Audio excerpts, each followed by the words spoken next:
So why do 95% of New Year's resolutions fail? And how can you prevent this happening to you? So in this video I'm going to cover exactly that and give you some tips as well to help your resolutions stick. So why am I qualified to give you tips? Well, 1, I'm a father. 2, I work in a really demanding job. And then 3, I still find the time to go out and train and achieve marathon medals like this. And the way I've done this is by optimizing my life through habits, consistency and discipline in order to help me achieve these goals. So let's get into it. So there's essentially 3 reasons why New Year's resolutions fail. Reason 1 is that they have no purpose or plan. Reason 2 is life gets in the way. And then reason 3 is that we only focus on the tip of the iceberg. And I'll explain all now. So let's focus on number 1, and that is the resolution has no purpose or plan. And what I mean by this is that when people set resolutions, they set resolutions like, I want to start running. What's that? Like, why? There's no purpose or plan behind that. However, if we reframe the resolution with a purpose that I want to start running in order to run the Dublin City Marathon to make my daughter proud, that gives our resolution a purpose. And when our resolution has a purpose, we are more likely to stick to it. But along with purpose, we also need a plan, because the plan is going to lay out how we're actually going to fulfill that purpose. For example, if your purpose is to run the Dublin Marathon, then your plan would be to get out and run at least 3 times a week. Now you'll also need to give that 3 runs a week a bit more thought on how you structure them runs.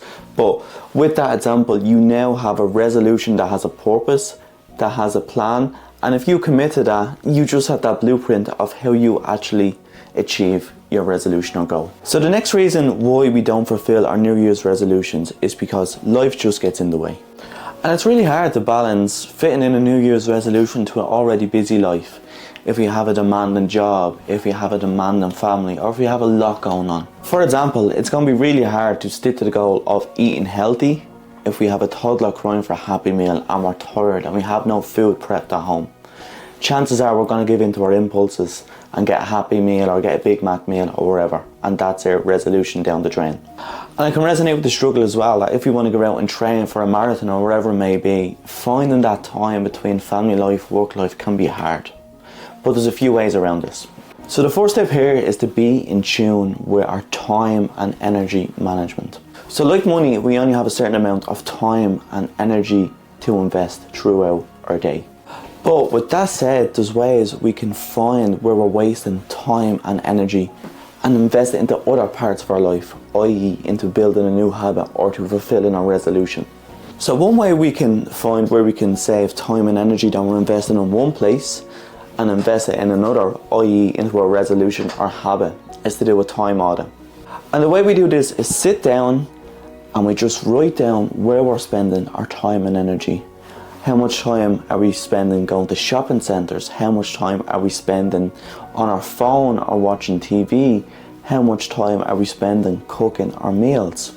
And from this, we realise how much time we're actually wasting on pointless things, and energy too, and where we can invest that into other places. But we can also identify things that are taking up a lot of our time, i.e. are we spending 1 hour per day cooking?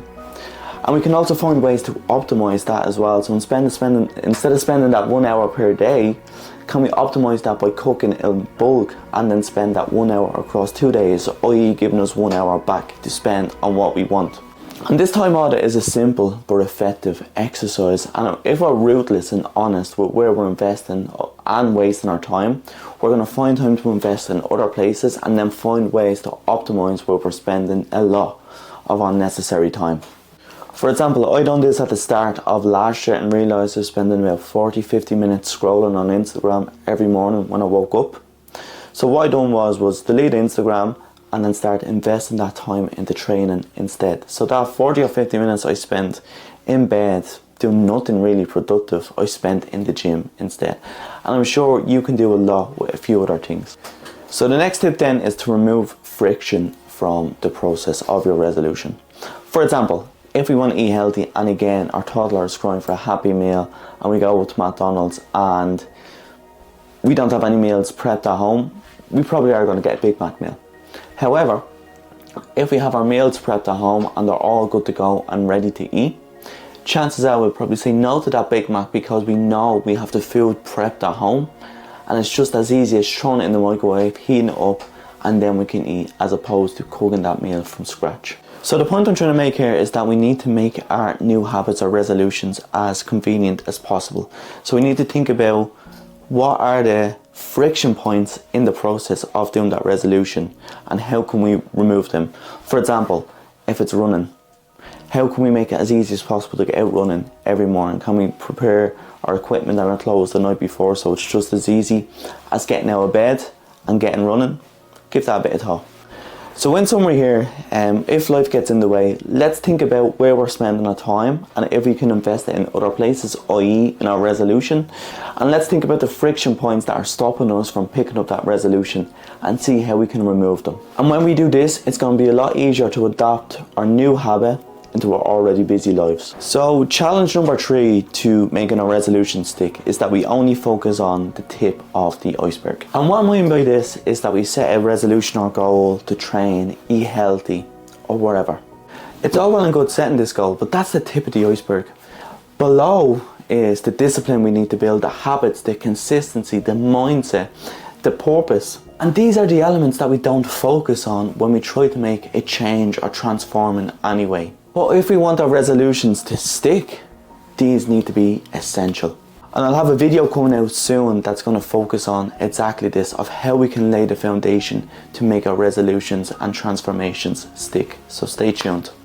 So in summary, if we want our resolutions to stick, they need a plan and purpose. We need to adapt them into our already busy lives. And we need to focus more than just on the tip of the iceberg. So give these principles a try. Let me know how you get on in the comments, and if you like this content, like and subscribe and then share with your pals as well.